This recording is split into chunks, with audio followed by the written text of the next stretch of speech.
கத்தாரில் வெளிநாடு வாழ் இந்திய தமிழ் சங்கம் மற்றும் திமுக அயலக அணி நடத்திய நோன்பு திறப்பு நிகழ்ச்சி. ஸ்கை தமிழின் செய்தி அறிக்கை. கத்தார் வெளிநாடு வாழ் இந்திய தமிழ் சங்கம் மற்றும் கத்தார் திமுக அயலக அணி அல் ஜசீரா அகாடமி மண்டபத்தில் நோன்பு திறப்பு நிகழ்ச்சியை நடத்தினர். இந்த நிகழ்வில் இந்திய கலாச்சார மையம் மற்றும் இந்திய சமூக நல்வாழ்வு மன்றம் அதிகாரிகள், கத்தார் பல்வேறு தமிழ் அமைப்புகளின் தலைவர்கள் மற்றும் உறுப்பினர்கள், ஜமாத் உறுப்பினர்கள், மகளிர் அமைப்புகள், பொதுமக்கள், பணித்தொழிலாளர்கள் மற்றும் நண்பர்கள் கலந்து கொண்டனர்.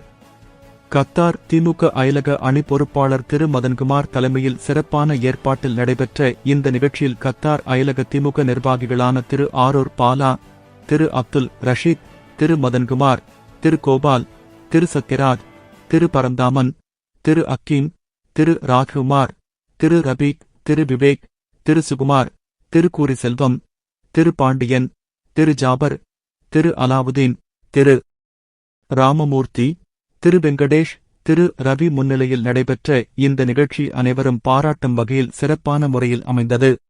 இதுபோன்று பல செய்திகளை தெரிந்து கொள்ள நமது ஸ்கை தமிழ் யூடியூப் சேனலை சப்ஸ்கிரைப் செய்து அருகில் உள்ள பெல் பட்டனை கிளிக் செய்யுங்கள்.